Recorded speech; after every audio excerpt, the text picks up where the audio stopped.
Thank you. There you go. Have fun. Appreciate it. So I'm going to be talking about podcasting and the ecosystem and also 1 million cups. Oh. You want me over there? Oh, okay. Definitely. I was hoping. So the Podfest story started August 5th, 2013 at a meetup in Tampa, in Brandon to be specific, with 13 people. This gentleman right here is Rick Liebenspach. He's still our first ticket buyer every year to the next Podfest since we started at that little meetup of 13 people. We then did 2 workshops right in this side of Florida, one in Tampa, one in Sarasota, and the seeds were planted for what would become one of the largest conferences for podcasting in the world. We had 100 attendees in 2015, and then we basically would go to Million Cups, and I'm on the board of Million Cups in Tampa, so I love Million Cups and what it can do for people. So this is right after this. I was hanging out at Million Cups, seeing a friend of mine present. And then I was speaking at Million Cups January 20th in Tampa. And then we had year 2 of Podfest. And we had over 181 people here. But the interesting thing is the arrows are pointing to people that literally have created the medium that we know of as podcasting.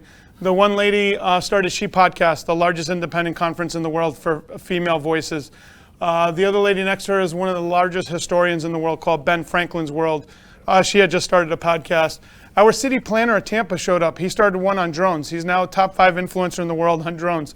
The other gentleman has Read to Lead and so on and so forth. I could go on.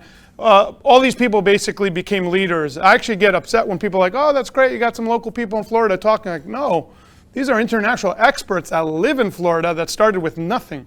In all kinds of 5 of the top real estate podcasters came out of this room. Still to this day, many people know of them. But then again, this was me in Daytona Beach. Of course, this was in St. Pete, Million Cups. We then launched the documentary for the medium of podcasting because we got tired of hearing, I don't see what this is. We realized that podcasting is audio. People literally didn't see what it is.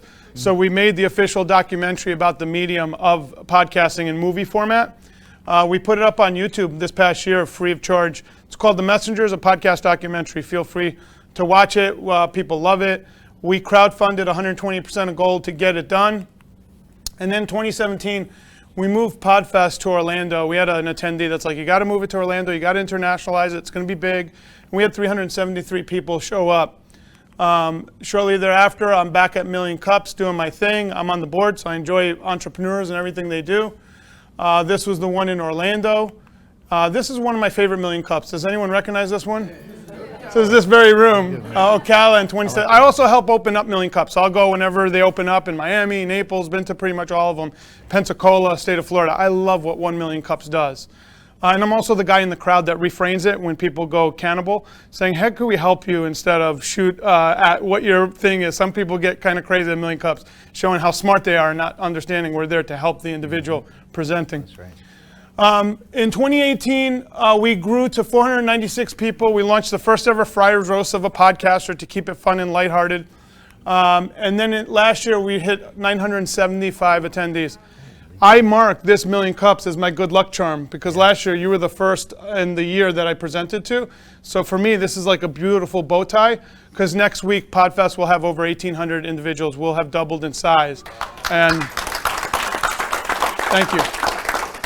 And this Million Cups a week before, so even though we're busy planning, like I go back, we have conference halls. For me, this is a very special place. So when I got the opportunity, I see this as a privilege. So thank you for allowing me to be here. So we also produce Vidfest, which is for YouTubers at Podfest. And by the way, people hear fest, they think it's a festival. This is education. There are festivals. There's VidCon and there's Playlists, if anyone's familiar. This weekend. Yes, the average age is 15 for VidCon.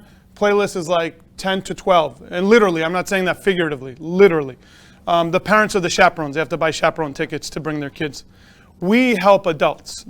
And there's a huge niche. No one's catering to adults. So all of ours is very in-depth education, over 300 speakers.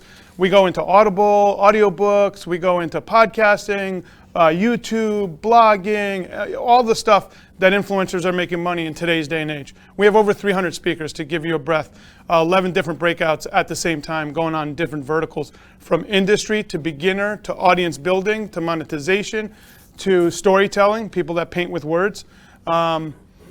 So I launched this book, Start Ugly, in October 23rd. I brought a copy here. We're about to sell out our second printing. This is the philosophy I used to double the size from last year to this year. And we decided to create microcons this year because we already had a big tent with 1,000 people, but in order to grow to the next level, we said we need to start ugly. So we launched the first ever podcast editor con for editors to make money and talk to each other and do business at Podfest. They're putting it on. It's their event, but we're allowing them to host at Podfest. We also launched Audio Drama Con, Military Creator Con for the military content creators as well as people doing audio drama. Sports PodCon, first ever. You'd be like, there's not a sports PodCon yet? No, first ever is going on next week. Speaker Pitch Labs. We have a lady that aggregates a list every day of people to pitch that are looking for speakers. So I go to a lot of speaker training, but no one gives you the actual list. She gives you the list and trains you how to pitch that list to get gigs. And then Cinema Voss is an international voiceover con. This is a separate conference that we launched last year that Jessica Kupferman's doing. Sound Education was the first ever conference for educators out of Harvard. So I consulted on it. It was a lot of fun. And this is my podcast network, the kid-friendly joke of the day and kid-friendly content. So I have a producer that does all the content for me, and we help children and their parents through these fun bites. So guys, I'm going to end the presentation. I'm not here to share what's mine or what's yours. I look at everything what's ours. So thank you for having me here. I appreciate it. Big round of applause.